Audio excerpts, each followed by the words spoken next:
And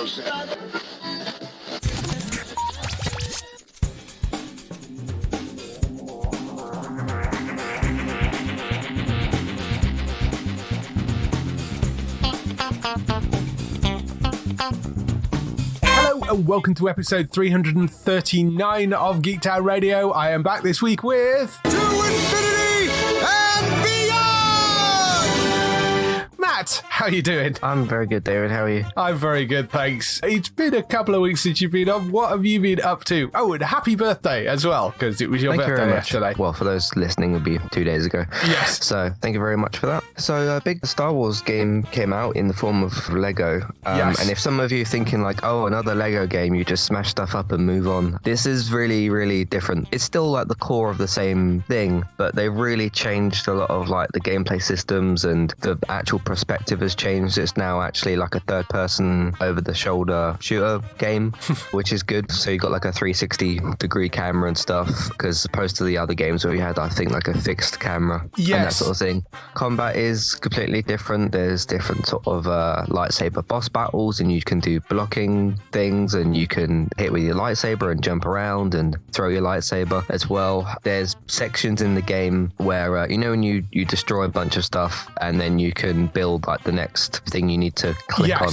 There's certain sections where it's like, hey, do you want a blaster to blast through this area, or a water cannon to clear the fire here and go down this way? And you basically, as you're holding the build button, you just click left or right, and you build different things to decide how you want to go through the next part. It's fully voice acted, which not all of them have been. Some of them have just been sort of characters mumbling in a bit of a comedic way. But no, it's fully voice acted. I don't know the voice actors they've picked, but some of them are pretty accurate to the actual characters and everything. It's got that usual like Lego charm, and it's really good with that as well, because obviously you go through the Skywalker Saga, so you go through the 9 films. There's no Solo or Rogue One, but you go through those. So obviously Phantom Menace through to Rise of Skywalker. You can do the trilogies in whichever order you want. So essentially you can't jump into episode 2 or 3 of a trilogy. You have to start off with 1, 4 or 7. So how I did it was 4 through 6, 1, 2 and 3, and now I'm on episode 7. So I went originals, prequels, and then I'm now on the sequel trilogy. The correct order, yes. Yeah.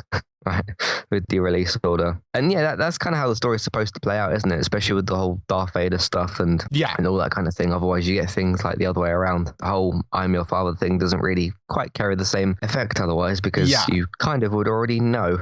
But it doesn't do beat for beat the whole film. I mean, each level is about an hour and a half to 2 hours, depending on how long you kind of take. But it sort of gives you these gameplay sections through the different parts within the film, and then it gives you cutscenes for like the iconic moments and all that kind of stuff. So you've got like the I have the high ground moment, you've got the I'm your father moment. I've not really got that far into the sequel trilogy, so I haven't had too many of those things yet. And of course Jar Jar is there as well, so that's always good. You actually do play as him for a short section, which felt like 2 sections you play as him in the first and the second episode. I don't remember playing as him in the third episode.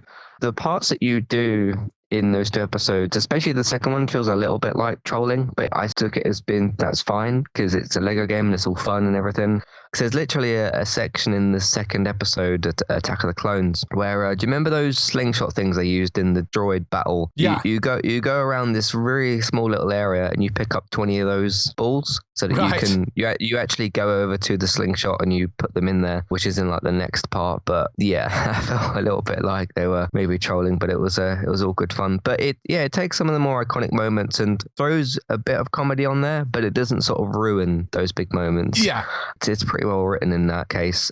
But no, you can also unlock characters. You can do like a free roam the galaxy kind of thing, travel between the different planets and fly the little ships and stuff and all that. The gameplay is really quite solid and quite good as well. You got like space battles and stuff that you do. They're not too intricate and complicated. You sort of basically press boost and you turn around and you shoot torpedoes and that sort of thing. It's quite fun. And the good thing, obviously, if you fail any of these parts, so if your ship blows up or breaks because it's a piece of Lego, or if you do the boss battles, you just essentially come back to life and keep going. Well, so, yes, of course. That's good. Yeah. I think you'd probably like this quite a lot. Have you seen or played any of this at all? I've seen bits and pieces of it and seen clips of it, and I have a mixed sort of feeling about the Lego games. I think partly because, the janky camera controls where it was a sort of fixed camera and that sort of stuff, and found them a bit repetitive. But this has been getting a lot of really decent reviews, so I am quite tempted, now you've said that, to pick it up. I was just looking up, out of interest, the voice cast for it, because you said some of the voices are quite good. They will be familiar to some people. Some of them are the actual people. So like Anthony Daniels is voicing C-3PO, because I don't think Anthony Daniels would let anybody else do C-3PO at this point. Billy D. Williams is doing Lando. Brian Blessed is doing Boss Nass. Andy Secombe, who's the guy that voiced Watto, is voicing Watto. So there's a lot of the original cast in there. Daniel Logan doing Boba Fett. So there's a lot of well-known voices in there. Matt Lanter, who is the voice of Anakin in the animated series, is doing Anakin in this as well. So they've taken a mix of the actual stars from the films, people that voice the stuff in the cartoons, and then there's a bunch of very, very experienced voice actors doing the other bits in between as well. I think it is a fairly solid mix of voice casting. It's actually quite impressive what they've got for that. That's really good. And the fact that it is all voiced rather than the sort of what I kind of refer to as Simlish that they used to do, which is that Simlish is the language they use in The Sims, and there was like a Lego version of that they used to use. And if they're actually doing full voice acting though, that I'm quite interested in. I might actually go and pick that up and give that a try, I think. Yeah, so like I said, for anybody that's kind of got tired of the old Lego games, which I sort of did, they did start getting just a bit too repetitive. This is like a new format for it, which is good. It's especially good with the third person camera when you have the boss fights like Boba Fett and he's flying around and stuff. So that's really good. Been really enjoying that. I'm on episode 7, so I should be finished with that at some point soon. Going back over to Apple TV Plus, I've kept going on with Foundation. Really, really, really enjoying it. I'm up to episode 4, so episode 5 is my next one. So I've watched, I think, 2 since I've last been on. Yeah. It's getting a good mix of obviously very complicated medical stuff and, dialogue and exposition, all that kind of thing. But also has a bit more action than what I maybe expected. They're getting into sort of some of the other mystery parts and that, like with the actual main thing, and is changing with it, which is really good. It's interesting because obviously when I watched, I think the first episode, you mentioned about the show's structure and how it sort of jumps around and stuff. And sometimes I've pointed out with, certain shows as to how that's sometimes a bad choice and it makes your story really lose its focus and things. But with this, it actually feels like it's deliberate and it's trying to be sort of mysterious and make you think about, instead of you just watching the scenes, it's making you think, okay, when does this take place? Okay, we're back with the younger version of this character, then the older one, then there's like other things going on. I found that actually I've not really seen too many shows that have done that have sort of flipped between the time frame and stuff and the scenes, and you trying to work out like where everything is. So I've quite enjoyed that aspect. I'm actually quite surprised how good that part is. Again, that comes with really, really, really good writing, which you can't have bad writing on a show like this. So that's been really, really good. But no, I found that really compelling, really good to watch. 2 characters are kind of stuck out. Obviously the main character, and I find I'd say the middle-aged of the brothers really quite interesting to watch. He's in quite a few scenes. Yeah. And his sort of charisma and that stuff is really good to watch. So, yeah, been really enjoying that. So I'll keep going. I think there's 10 episodes, so I'm about almost halfway through. So that's been really good. Yeah. The middle brother's Lee Pace, who plays that, who people will know from things like the MCU. He's popped up in a number of other things. He plays Ronan the Accuser in the MCU from Guardians and Captain Marvel, and Pushing Daisies, which was the big TV show that he was in as well, which was brilliant and cancelled way too early. But no, I've really enjoyed that. It's been really good. Continued with Upload. I've now finished season 1. In fact, I've seen episode 1 of season 2. Really quite surprising finale with that. Almost ended up as like a horror thing with something that happened in that finale. But I think it's got kind of more complicated, more kind of interesting and stuff. And the way the show decided to use the character of Ingrid, I thought was quite fascinating, because as you were getting to sort of episode 7, 8, 9-ish towards the end of the first season, you're kind of thinking, you could think about where the show might end up going. Not necessarily the end of season 1, but more towards the end of its actual whole series. And then they kind of flipped the script slightly slightly towards the end of season 1, and I found that really, really interesting to watch. But yeah, still funny, still really fun show. Start of the second season's a bit different. But I'm looking forward to seeing where that goes. So that's been really good. And then sticking with the Apple as well, with a new show that's come out. This is a show called Raw. It's got, I think, 10 or 8 episodes. They're all kind of anthologies. I think every single episode has got a female lead. Yes, I think that's the purpose of it. Yeah. Yeah. So you got people like Merritt Weaver in there, who's in some of the episodes. First episode, because that's the only one that I've seen so far. I mean, if you watch the trailer, you can get a bit of a glimpse as to like some of the individual episodes. First episode's called The Woman Who Disappears. It's about like racism and sort of police corruption and things like that. And it takes kind of a look at, it's very difficult for me to talk about that without spoiling one of the biggest like elements of the episode, but I found that really quite powerful and interesting to sort of watch. That was really quite good. Again, great production value from Apple. I'm looking forward to seeing where the rest of that season goes with the anthology episodes, but that was really, really good to watch as well. Have you seen any of Raw? I haven't. Just come out. I think it only came out like on Friday. So.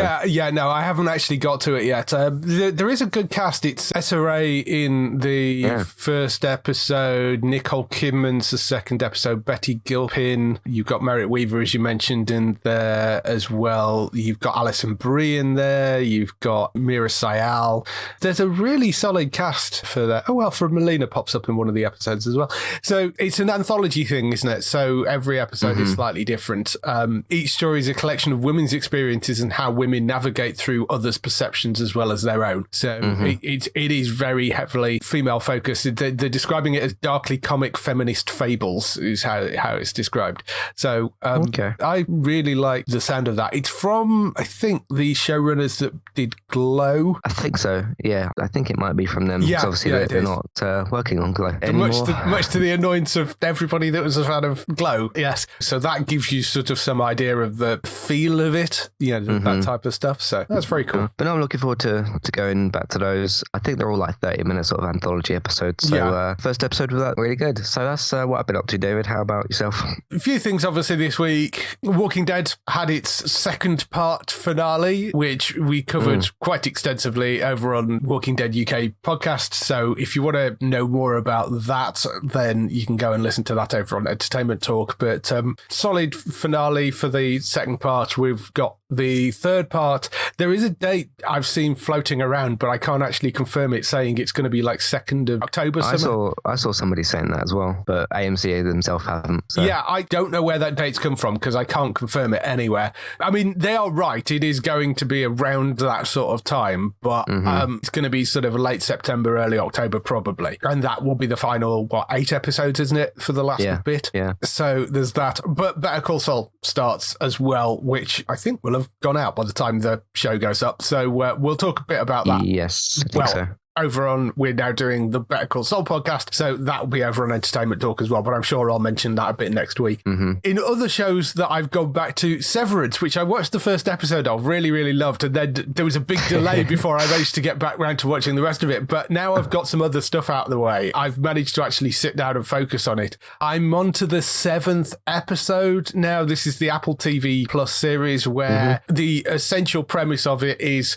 Guy works in this place which is so super secure. What they have to do to work in that particular office is have their minds severed. So your work memories are completely separate from your home memories. The people that work in the office never really leave the office because from their perspective, they walk into an elevator, they leave, but the second that they actually leave, they turn into their home brain. And when they come back into the office, it's them again. So the person in the office never really leaves the office, which is a really odd concept. It's wonderfully strange and weird. It's superb, though. It really is, because it's not only the sort of mystery story of what are they doing, what's going on, what happened to these people, is everything right with this severance procedure, because obviously there are some people outside that don't agree with it and they're protesting it, but is there genuinely something wrong with it, rather than people just having an issue with severance as a whole? And also it goes into the sort of psychology of you're now split into these two people, because the people that are now in the office don't have any memories of their home life. So they're essentially like newborn adults. They know how to talk and what things are and that sort of stuff, but they have no context for anything.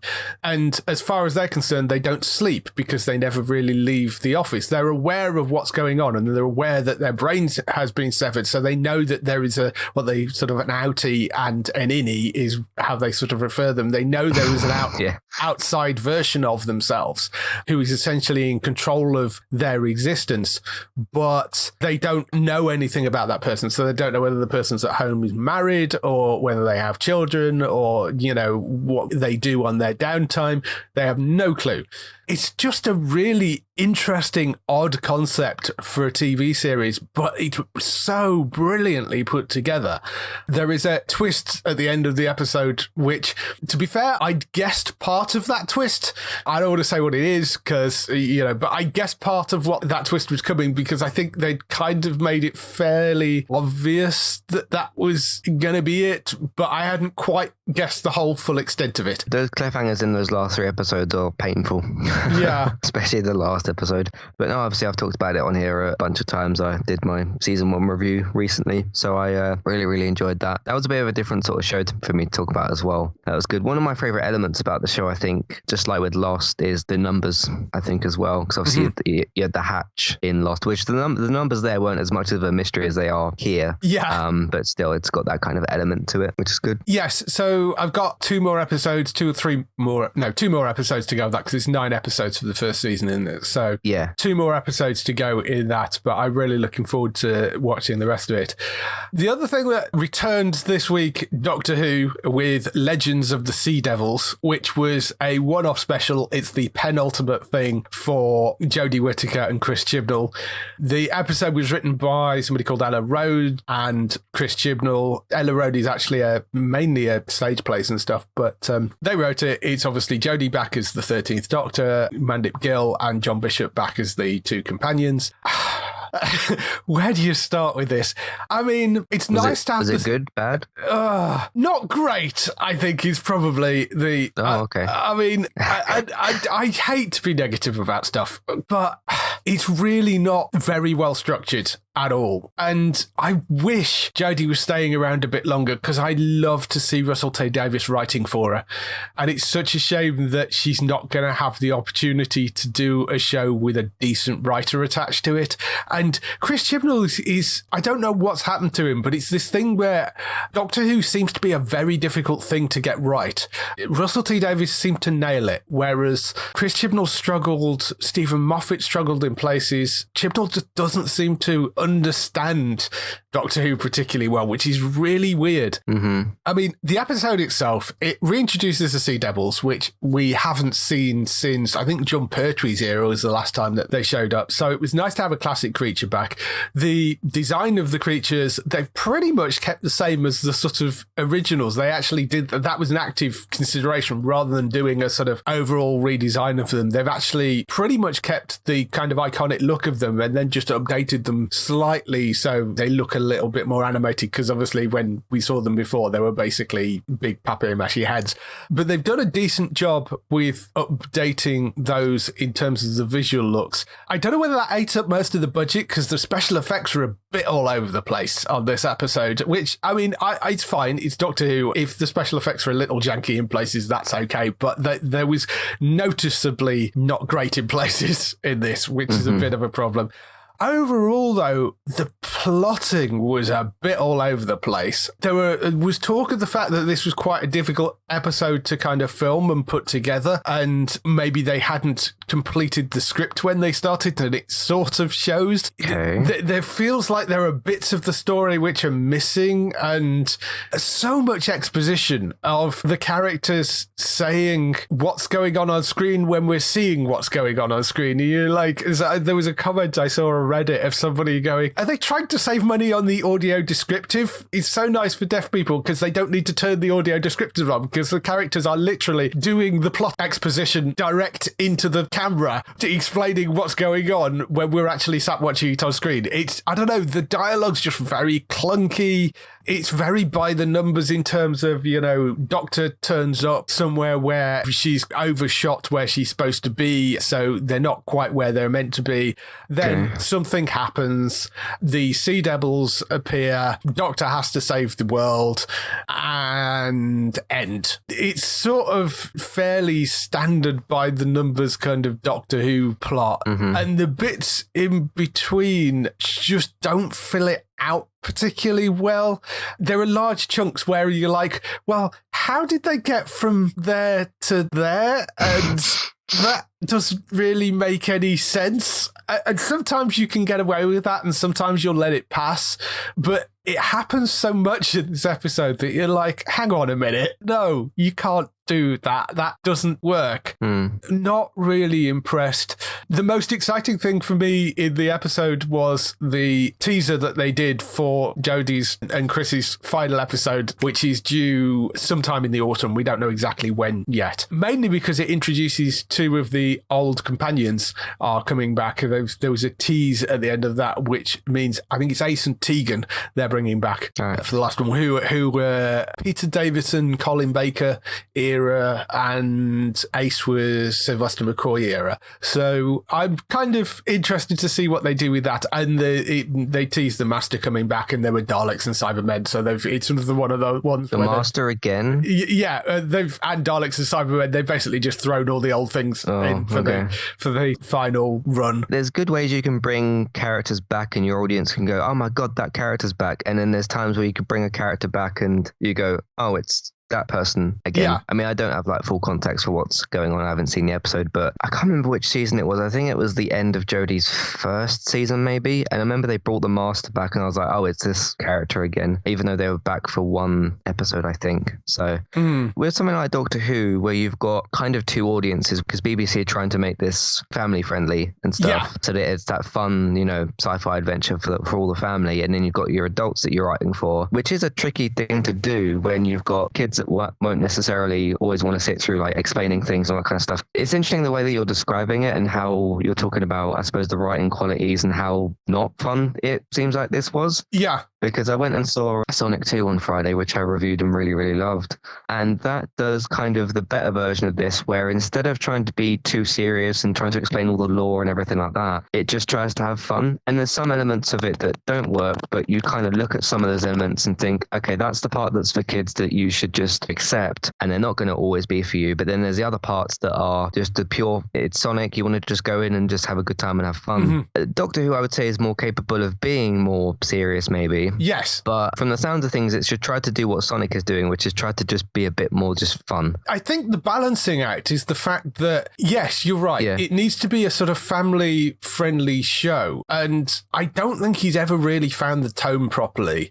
Because, like you say, you've got two audiences. You want it to be accessible to a younger audience. You want to be bringing new people in, but you also have this massive 50, 60-year history of background of people that have grown up with Doctor Who and want something a bit more out of it. And what Russell T Davies did quite well was he understood that and could write for the adults whilst keeping it a family show. It's a difficult thing to balance that, and some shows do it really well. Some writers do it very well, like I think Russell did, and Stephen Moffat did in places as well, but Chris just doesn't seem to have managed to get a handle on it. He's either gone way too much into kind of the lore and the backstory and overcomplicated the story, or he's gone way too young and just done a big sort of adventure thing and removed all the adult stuff out of it. So it sort of seems to be one or the other, and he's having a lot of problems trying to balance both.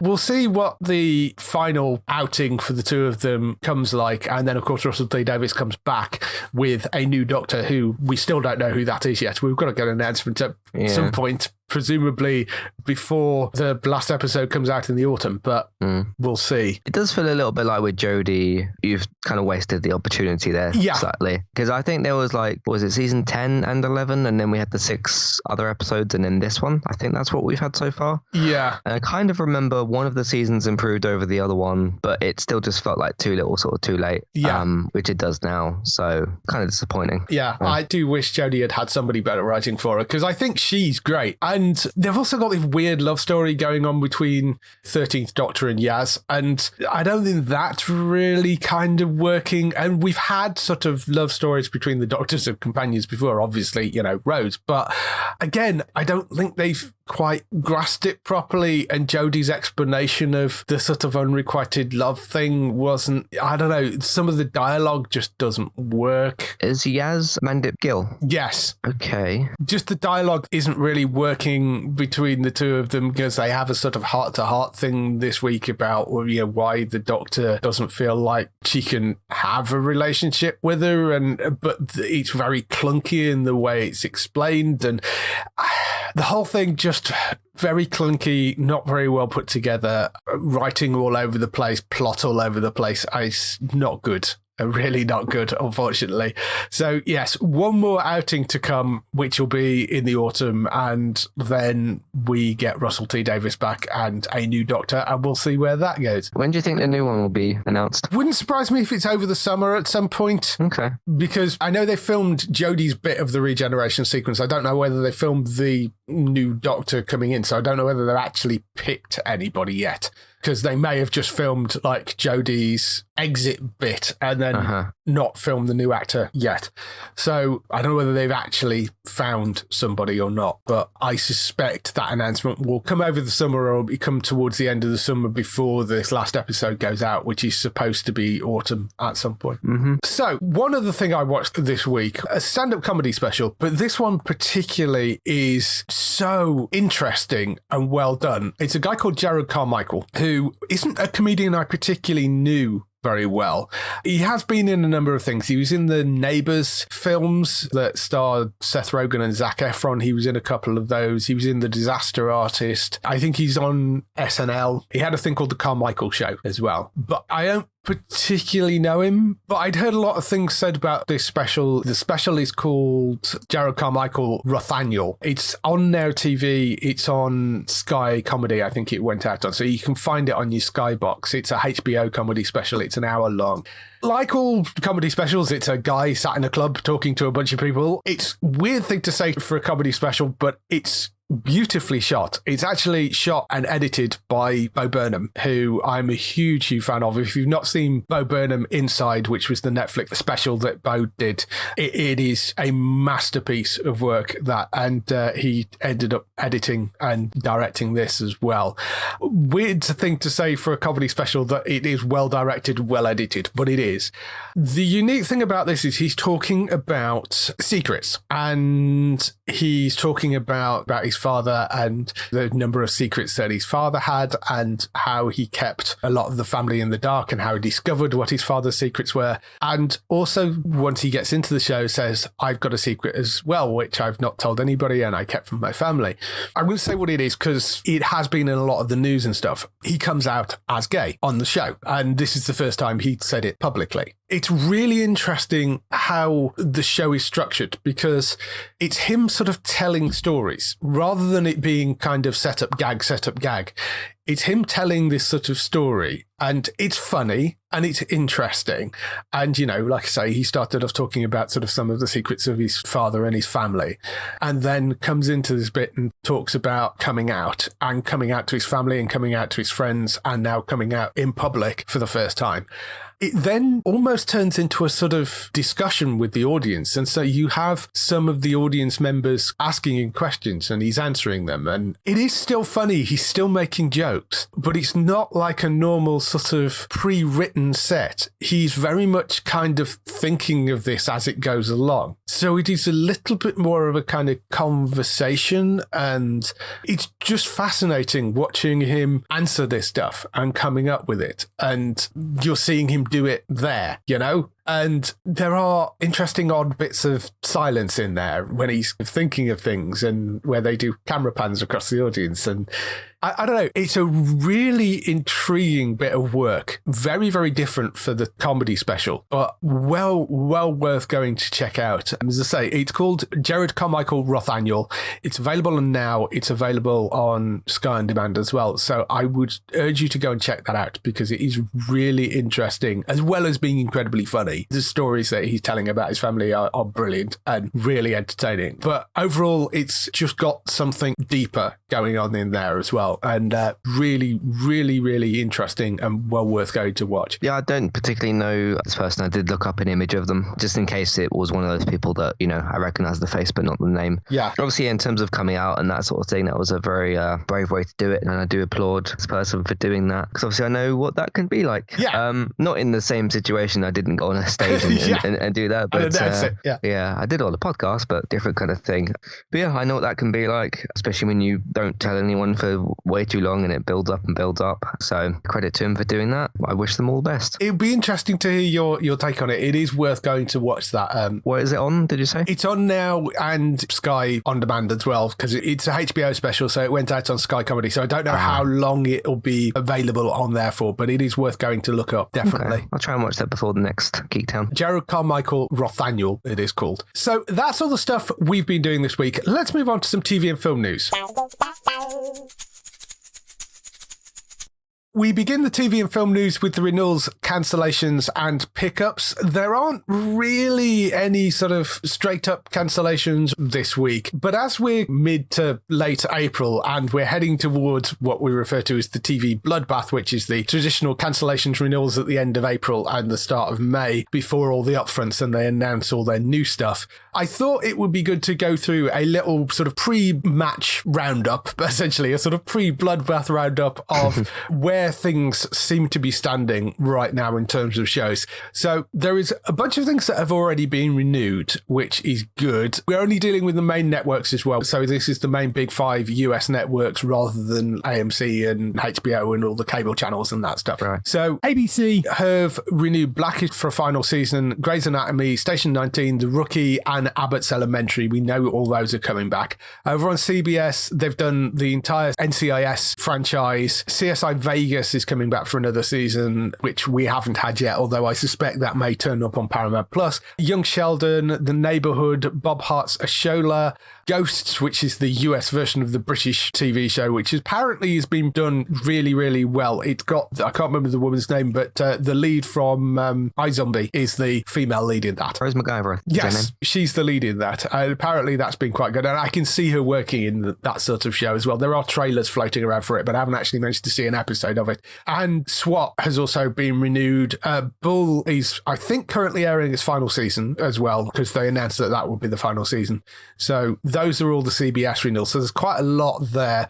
Over on Fox, they renewed all their animated series that they currently have on air. So that's things like The Simpsons, Great North, Housebroken, Family Guy, American Dad, Duncanville, I think is back as well. So that's for a third season. So they renewed all those. They also renewed The Cleaning Lady, which is the show which I think Elodie Young is the lead in that. Over on NBC, they renewed La Brea, The Blacklist, the entire Chicago franchise, Law and Order SVU, and New Amsterdam, which is coming back for one more final season. The CW is the interesting one because usually they've renewed everything by now, but because of things that are going on with Warner and the CW itself, they've been a little more hesitant this year. So they have renewed some stuff. They've renewed All American, The Flash, Kung Fu, Nancy Drew, Riverdale, God forgive us, and Superman and Lois and Walker have all been renewed. Stargirl, Roswell, New Mexico, and All in the Dark haven't yet premiered their new seasons, so those aren't in the lists anywhere else,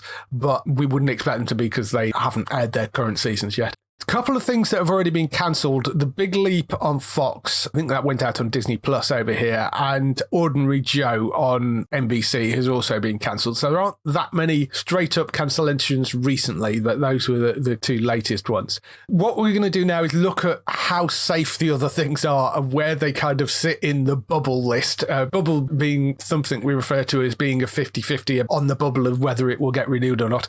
So shows that are most likely safe, which haven't been renewed yet, and the reasons that most of these haven't been renewed is because they're made by external studios and there are contractual things to work out, or one of the stars has come to the end of their contract, so they need to renegotiate that before they can officially sign a new season. So these are all shows which, unless something goes horribly wrong, will come back. Over on ABC, the Goldbergs, the Connors and Big Sky all look likely to be returning for new seasons. The FBI franchise seems pretty solidly safe as well. The Equalizer and Blue Bloods. Blue Bloods, I think, is reliant on Tom Selleck signing a new deal because he's at the end of his contract right now. So assuming that happens, which I think it probably will, that should come back and the others should be fine. 911, 911, Lone Star, The Resident all have deals in negotiation at the moment. So all of those should be returning. Call Me Kat, which is the Mian Bialik series, that I think had a change of showrunner and creative direction in its second season, then that looks like that's going in the right way, or the way that Fox want it. So that's been renewed. And there's a show called Pivoting as well, which looks like it's going to get renewed. Over on NBC, Law and Order, Organised Crime, Law and Order, both look like they're going to be okay. American Auto, which is actually from the guys that created Superstore, but hasn't aired over here yet. That looks like it's going to be all right. And Young Rock looks like it's going to be okay as well. Those are all things which there are contracts in negotiation for at the moment. It's just they haven't officially been renewed, but barring anything going horribly wrong, those are all shows which should be coming back. Yeah, with Big Sky, what was that on ABC? I think you mentioned. Yes. Yeah, I've got like one episode just sitting there waiting because I did fall a little bit behind on it, and then I realised that the episode stopped coming out. I think because it went on a mid-season break or something. Yeah. Bit of an odd show. They're still doing like the main plot and everything, but they're just adding in these other things. And while they're okay, I don't really know why they're quite there. I remember you mentioning that with the ranch storyline in the first season. Yeah. And they've added like these two other things as well. One of which is like where these teenagers find a bunch of drugs. And then another one is where this other guy gets involved with the main plot and gets involved with like Cassie, I think. Mm-hmm. I was looking at that show and looking at its trajectory and stuff, and I was trying to see what other people thought of it online. And I just looked at that and I thought, I wonder if this will get cancelled. Because I didn't know about all of this at that point. But you know, when you just kind of look at a show and you think, is it going to end up actually like continuing? So I'm going to wait until it actually gets renewed and then continue. But yeah, it's gone on a bit of a strange trajectory, and I'm not sure quite why. So. I know what you mean. I watched the initial first half of the first season. Yeah, I think 9 episodes, I think. I watched those 9 episodes. Really good. Seemed to pretty much wrap things up. There was a few things left dangling at the end, but wrapped things up fairly well. And then I tried to go back to it after that and really struggled. So it's like they had a really solid arc written, and then they got picked up for more episodes and were like, oh crap, what do we do now? And then kind of went off in these weird tangents, and it feels like they're sort of padding it out a little bit more. So I don't know, I might go back and try. The ranch storyline did conclude fairly well. Yeah, exactly. So, yeah, but I don't know what these other things are in there for. Yeah. It feels like different parts of not different shows, but yeah, just different things stitched together. So yeah, it feels a bit disparate as you kind of get further into it. So on the other ones though, the only other ones I really watch, I think, here are the 911 shows, which I think we haven't had the newest seasons. 911 is airing at the moment, but we haven't had the newest 911 Lone Star yet, which I suspect Lone Star will be coming after main 911 finishes in the UK. Oh, is that running at the moment? Yes. I either didn't know that or I forgot, or yes. I don't know. So it is. Yeah. The main 911 series is running right now. That's going to get caught up then. The other one that I do watch is Young Rock, which is hilarious, and I really enjoyed that show. So I'm glad that looks like it's probably going to be safe. The ones that I've put at sort of 75% safe, Wonder Years, which is going out on Disney Plus over here. That's an ABC show. And there's one called Home Economics as well. They look like they're probably going to be okay, but they're on slightly shakier ground than being absolutely almost totally guaranteed. They're on slightly shakier ground for various reasons. You know, their numbers might not have been quite as good, or there's other things going on behind the scenes. But those two I've got 75%. Magnum PI is also slightly lower down, although, and again, I think it's probably likely to get picked up. And Mr. Mayor as well. Its numbers weren't, I think, as good as maybe they hoped, but it's got Tina Fey and that 30 Rock team behind it. So I suspect that will probably get picked up purely because of that. They will want to keep it around for a bit longer. And it was a really entertaining show, that. I mean, it's very funny. So we'll see. Those are the ones that are at about sort of 75%. Now we come to the actual bubble shows. So these are things which are very much at a 50-50 chance. Over on ABC, A Million Little Things. Interestingly, most of these I don't think have actually run over here, but Million Little Things on ABC. CBS has Be Positive and United States of Al, both of which are Chuck Lorre comedies. Chuck Lorre being the big producer of things like Big Bang Theory, and he did Two and a Half Men and Roseanne, and a whole bunch of things. Those are his two comedies at the moment. It seems possible that only one of those will get renewed. I don't think we've had either of them. So there's Be Positive and United States of Al, and it's likely that only one of those two will get picked up. I think Be Positive, they thought had the slight edge to it, but it may be one or the other for those.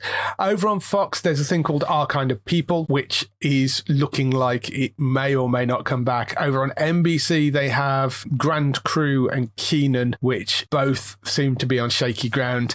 Then we come to the CW, which I think is where people are going to be more interesting because some of these shows do actually air over here. And as I said earlier, the CW's in a weird position right now. The bubble shows they've got there are 4400, Dynasty, Charmed, Legacies, Legends of Tomorrow, Batwoman, Naomi. There's also the Gotham Knights pilot, which they're currently shooting right now. The rumours are that only out of the Arrowverse shows, only 2 of the 4 may get picked up. So whether that's Naomi is the new one and the Gotham Knights pilot possibly, and they lose the 2 older shows because, that certainly will probably be the cheaper way to do it because you don't have to pay the cast as much because they're essentially new shows.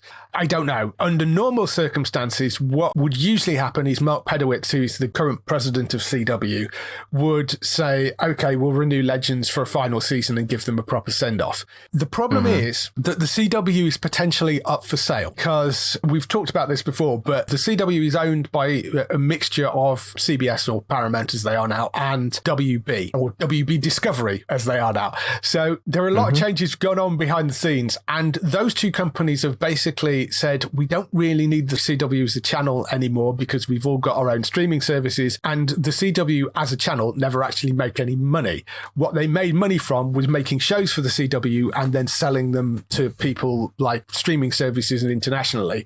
So the CW was only ever really a showcase. It itself doesn't make any money for them. So they kind of thought, well, we'll stay as minority shareholders and supply shows to it, but we want to actually sell the channel itself to somebody else. And there are people that are interested in it. But if they do that, they're going to have less say in what gets cancelled and what gets renewed on that channel because it's not their channel anymore. So that's why we've not seen them automatically just renew everything in January or February, which is what they'd done before. Out of those shows, I did watch a bit of Charmed, but I was more of a fan of the old series than I am of the current one. Legacies has never aired over here. Dynasty does air over here. That airs on Netflix. 4400, that new version of it hasn't landed here yet.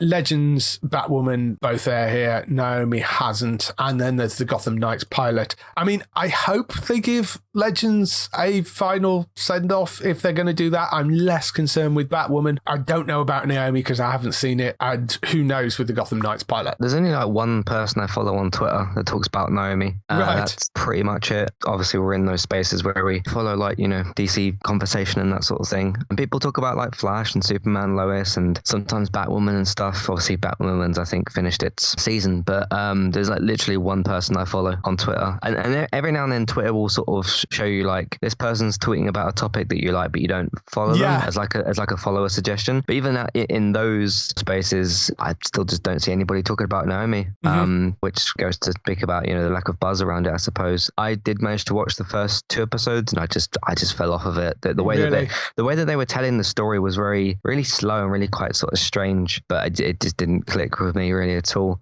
Yeah, it's interesting with the Batwoman stuff because there's a verified Twitter account called Batwoman Writers Room, and even they were like, hey, please renew the show. And when it gets to that point, you think, okay, there is something up with that, which is, again, as you say, is a bit odd for a CW show because usually they get to January and they're like, hey, everything's back next year. It's the same with Legends. The Legends writers have been pushing a sort of Renew Legends thing as well.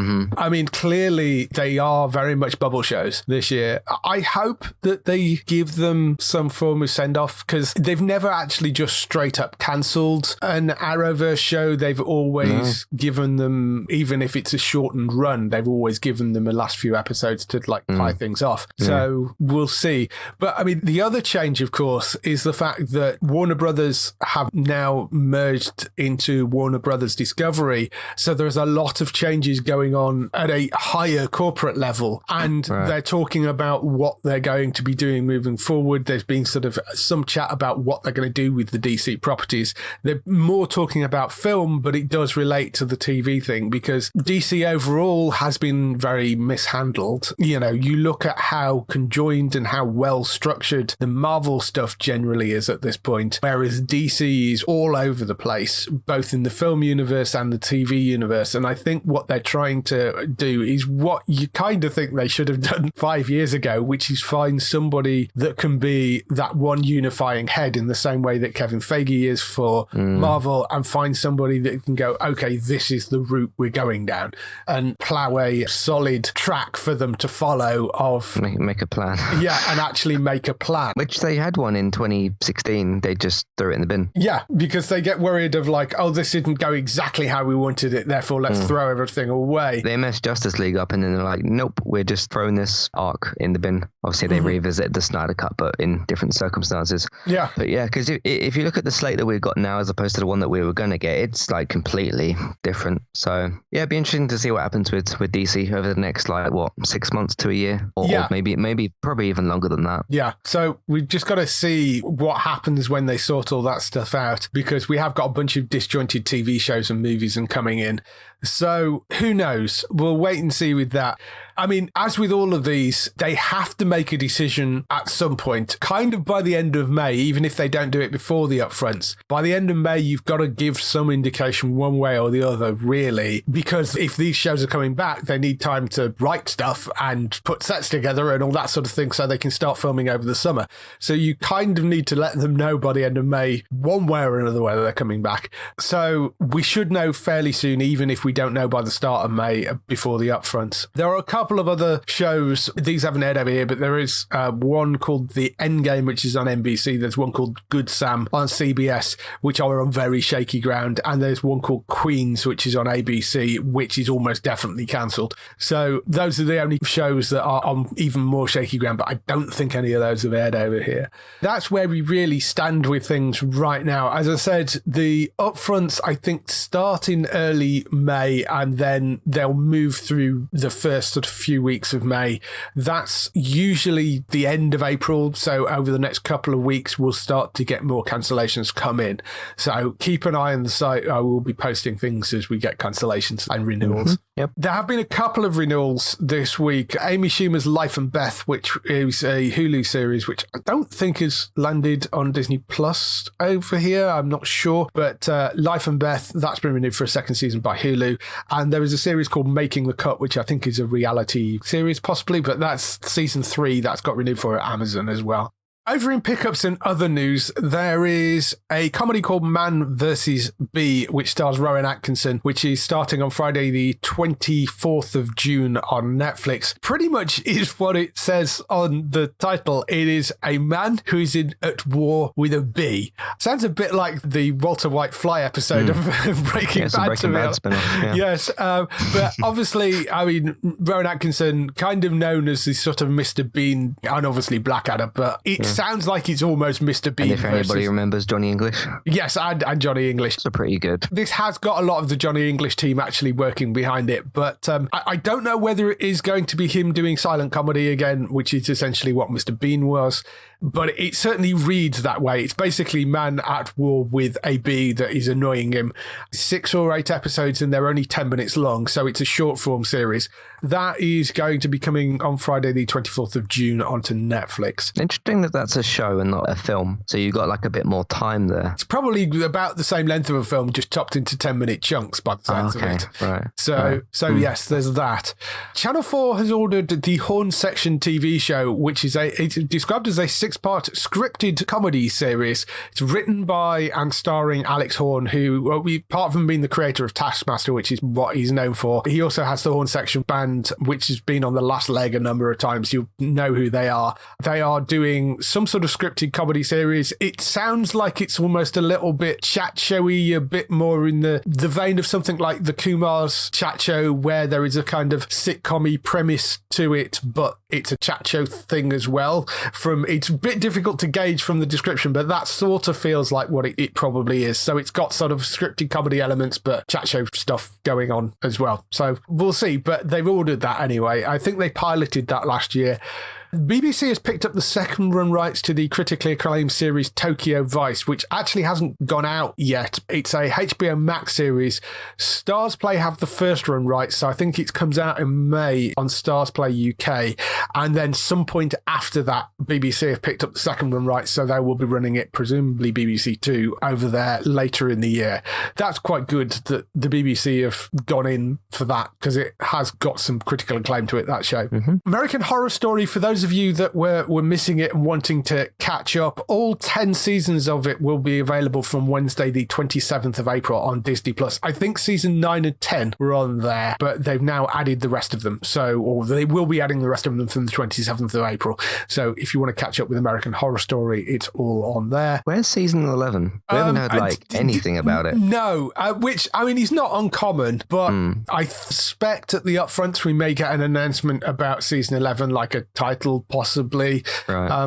Because they usually do like a title, then they do like loads of little teasers and stuff. Yeah. The most vague sort of random teasers that you can get. It's not uncommon not to hear anything about American Horror Story until like a few months beforehand, other than little bits and pieces. But yeah, it has been very quiet. So presumably that's going to return in the autumn, but we don't know at the moment. It has been quite quiet. The other news was Amazon's IMDb TV, which is their free streaming service you can get on Amazon. They're rebranding it to Amazon Freevee. That's going to be its name from now on, or from the 27th of April. So IMDb TV is going to be Freevee. That's free V-E-E. They're spelling that.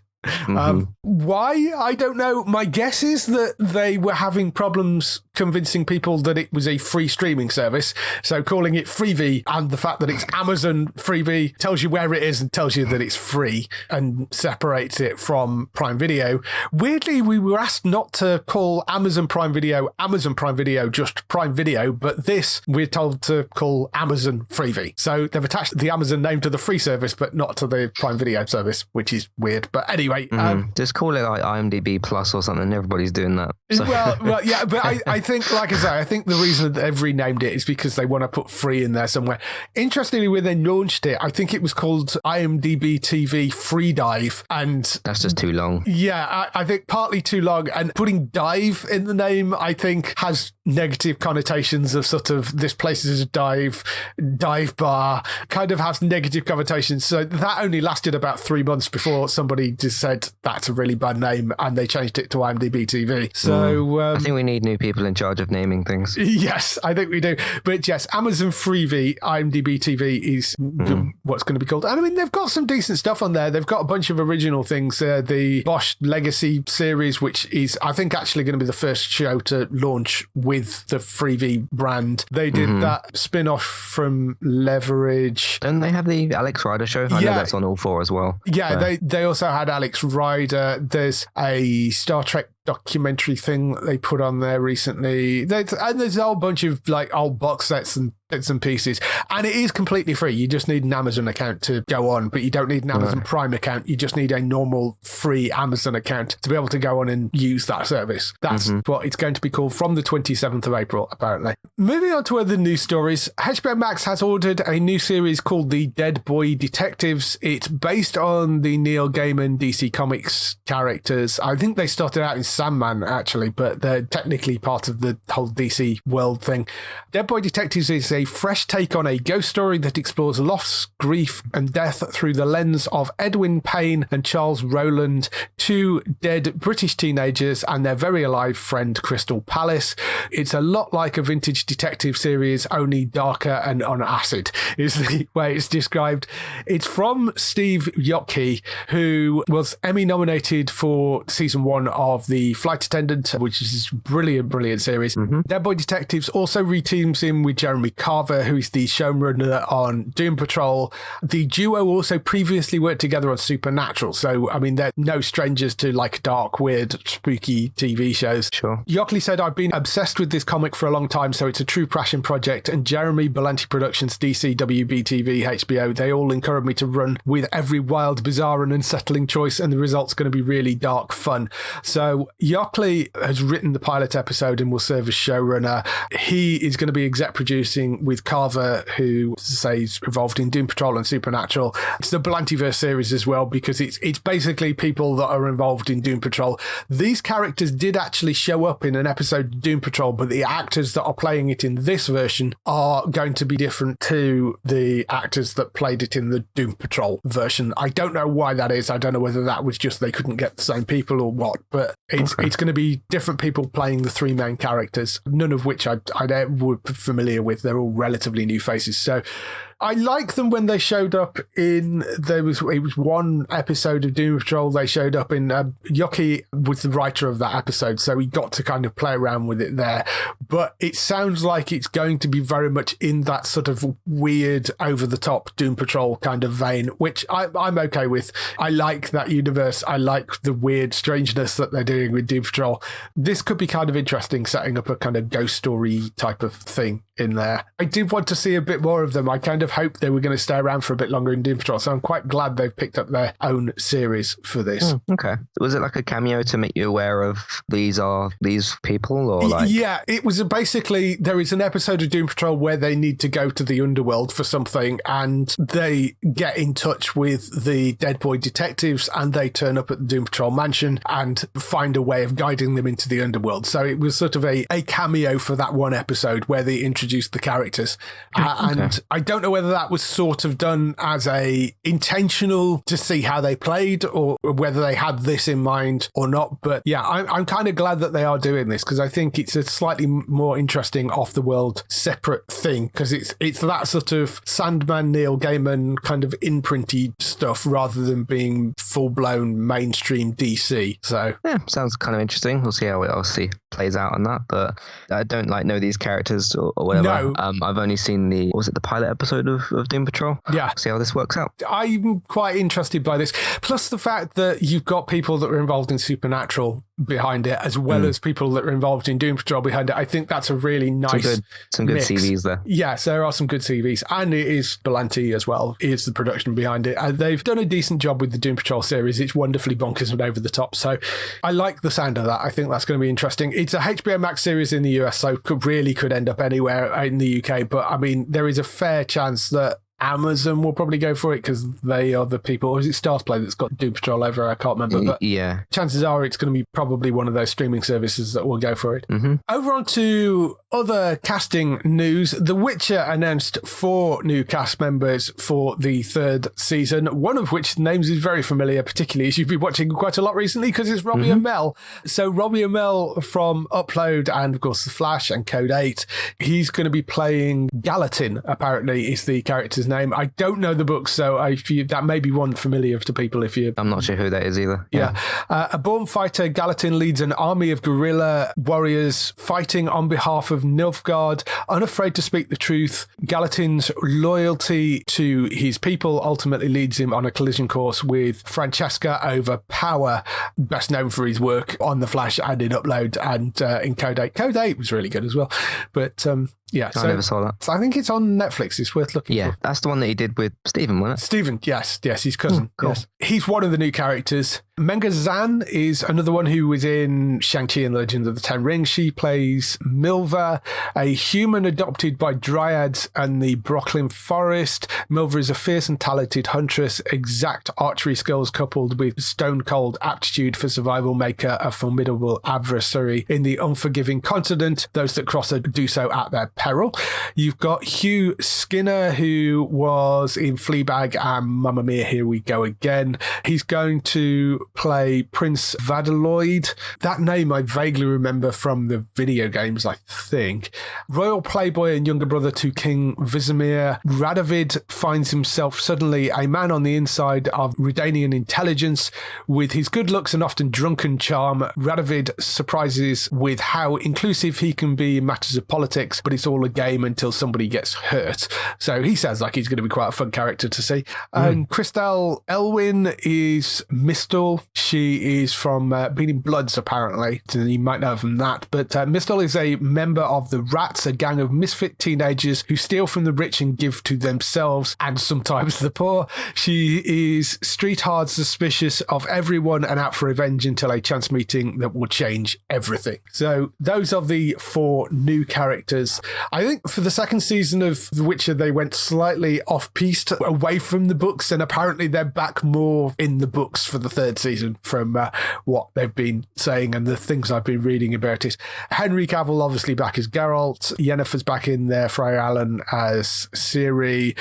Joey Bateman's back as Jaskier, who I'm very happy about because he's amazing. There's a whole bunch of other characters returning from the previous seasons as well. So, yeah, I'm looking forward to that coming back. It's a great show. They are shooting that right now. Yeah, Robbie's a great addition here. I think they really do a good job with the tone of this show, because even Geralt, when he's doing his like grunts or whatever, even that can be kind of like charming and funny and stuff. Obviously, Jessica is in there as well with his comedy, which wasn't utilized a bit more in season 1 than 2, but the character is used a bit differently in the second season. But yeah, adding Robbie Amell, who's both capable of doing certainly dramatic scenes if one of the episodes are uploaded is anything to go by, and is obviously capable of doing like comedic moments and stuff. So yeah, I think he's a really great addition in here, and you got Henry Cavill returning and stuff, which is great. They sound pretty good to me. I'm looking forward to seeing him again, but in here this time. Yeah, looking like it's going to be another good season for that. They have done a really great job with that show. Moving on to one last story, there's an Apple TV Plus series, which I'm really interested in. It's Noel Fielding, and it's a comedy adventure based on the stories of Dick Turpin. Now, some of you will, if you're of my sort of generation, might remember Dick Turpin, because there was another TV series that was based around that character.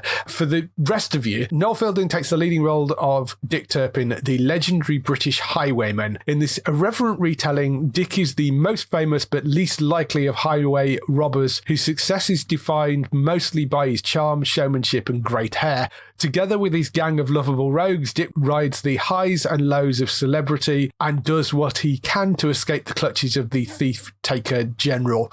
I mean, it's Noel Fielding, so that gives you some idea of the type of humour it is. This feels much more like a sort of family comedy series, which they've not really done a huge amount of on Apple. It tends to be either more serious drama or out-and-out kids shows. This feels more a sort of Doctor Who level of family fun adventure thing, which they've done less of on there. So I think this is kind of an interesting take. It's produced by Big Talk. It's written, created by Claire Downs, Stuart Lane, and Ian Jarvis, who wrote The Outlaws and something called The Job Lot. Fielding and Jeremy Dyson, who worked on The League of Gentlemen, are script consultants as well. So that gives you kind of some idea of where the humour is in it. As I said before, this isn't the first time there has been a Dick Turpin TV series. From 79 to 82, there was a TV series starring Richard O'Sullivan on ITV, which was called Dick Turpin as well. There was a number of silent movies around in the 20s, and there was, of course, a Carry On Dick, which was a 1974 Sid James starring Carry On film. So there have been versions of of Dick Turpin around for a while, so it is something I was familiar with. I'm assuming it's probably not something you'd come across before. No, I thought the name might have rung a bell, but it doesn't quite. I may have heard of it like in passing somewhere or something. But yeah, obviously I more than trust Apple to do good shows because, well, every show that I've watched on there has been good. I've seen No Fielding and some stuff here and there, again, kind of in sort of passing. So maybe this could be something I pay a bit more sort of focus to or whatever. No Fielding, I've had an issue with some of the shows because the overly surreal humour I struggle with a little bit, but this sounds like it's going to be a little bit more grounded than maybe his really weird, surreal, over-the-top stuff. I can sort of see him fitting this role quite well because the character of Dick Turpin is kind of silly and over the top. So I quite like this. I think it could work quite well. Don't know when that's going to land yet, but they have ordered it to series. So we'll, and we don't know exactly what it's going to be called. I mean, we're referring to it as Dick Turpin at the moment, but it is technically untitled. So whether it gets called something else when they actually launch it, we'll see. But that's coming to Apple TV at some point. So that's all the news we've got for this week. Just some time for some highlights for next week on TV. Highlights for next week on TV, and there are quite a lot this week as well. We've got Russian Doll returning for its second season. That's on the 20th of April. Season 1 of that was really solid, so I'm looking forward to the second season of that. Station 19 returns for the second half of season 5. That's on 20th of April at 10 p.m. on Sky Witness. Inside Number 9 is back for its 7th season. That's on the 20th of April at 10 p.m. on BBC 2. Brooklyn Nine-Nine returns for season 8 on E4. Somebody seems to have woken the E4 schedulers from their drunken stupor and just actually got them scheduling things because there's a few things on E4 that have been scheduled for this week. So Brooklyn Nine-Nine season 8, that's on the 20th of April at 9 p.m. That is finally coming. That's the last and final season. The Rising, that comes on the 22nd of April at 9 p.m. I've seen a few episodes of this. It's really, really good. There's actually some interviews up on the website with the cast. It's coming to Sky Max. It's called The Rising. It's a supernatural crime thriller. It's based on a Belgian series. Essentially, it follows a girl who wakes up seemingly having blacked out in a lake and very quickly discovers that she didn't black out in the lake. She's actually dead. Oh. It's following what happens from that point on. That sounds like it could be a comedy setup, and it isn't. It's got some dark humor in it, but it is much more of a kind of crime thriller. The first couple of episodes were superb, so I would really advise you to go and watch out for that. But that's The Rising. It's on Sky Max. It's on 22nd of April at 9 p.m, and I think all episodes go up on demand on that date as well. Heartstopper, which we've mentioned a couple of times, which is based on a graphic novel that's about two boys who meet in an all-boys school and become friends and quickly discover a romance is blossoming between them. That's Heartstopper, Netflix, 22nd of April for that. Sounds like it could be a bit Love Victor-ish. This thing, right. Yeah. Yes. I was wondering where this had gone. Yeah, I'll definitely be checking that out. Yes. So I have seen a couple of people who've seen previews of it. I saw on Twitter they were being quite positive about it. So that's called Heartstopper, 22nd of April on Netflix for that. Sex Lives of College Girls, which I think is a HBO Max series, that's coming to ITV2 on the 24th of April at 10 p.m. Follows the lives of 4 18-year-old freshman roommates in a fictional Essex college in Vermont, covering their sexual activity lifestyle, and they deal with different struggles and hardships that college brings. That's Sex Lives of College Girls. That's ITV2, 24th of April at 10 p.m. The Goldbergs season 9 has an air date on E4. Again, another E4 scheduled one. That's on the 24th of April at 7 p.m. I think that's running double bills weekly. We also have Young Sheldon, which is following it at 8 p.m. That's season 5. That's also on E4. So that's the Goldberg season 9, 24th of April at 7 p.m. Young Sheldon season 5, E4, 24th of April at 8 p.m. Also on the 24th of April, Gaslit. That's coming to Stars Play, which is an anthology drama. Season 1 tells the story of Martha Mitchell on her role in Watergate. It's got Julia Roberts and Sean Penn in the leads of that, but that's been getting some fairly positive buzz about it. Star Trek Prodigy, which is the animated series that comes to Nickelodeon. That's on the 25th of April at 6 p.m. Black Lady Sketch Show, that returns for a second season. That's on Sky Comedy. That's on the 25th of April at 10:25. And Barry returns for season 3. That's to Sky Comedy. That's on the 25th of April at 9:45. That will be back. That's been a long time. That has been a while, yes. That's finally returned. I think, it's been a long while in the US as well. So, it's just one of those ones that had a big break. So, Barry season 3, 25th of April at 9:45 on Sky Comedy. And that is everything for this week. So, if people want to find you throughout the week, where can they go and find you? You can find my podcast over on entertainmenttalk.org. Of course, I podcast with, at the moment, Robert and David. Like you said, we just finished Walking Dead. Now we're shifting over to Better Call Saul.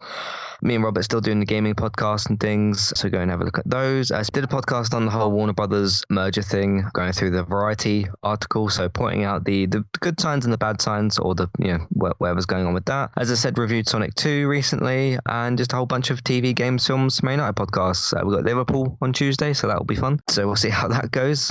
You can also find me on Twitch as well if you'd like to, eTalkUK, and then you can find those streams archived as well as some game clips, which I've still got loads to put up. That's the YouTube channel, Entertainment Talk Plays. But yeah, podcast, entertainmenttalk.org, and podcast platforms. You can search for the same name over there. Yep, so go and check Matt out over there. For other people involved in the show, Bex you can find on twitch.tv/Trista Bytes. That's BYTES. Although over this weekend, she's actually been over at Insomnia in Birmingham. I actually popped over to see her. She was presenting on a bunch of stages over there, including on the main stage where she did a live version of the 80s electro breakdown disco party, I think it's what it's called, which is the show that she does with Jason Bradbury.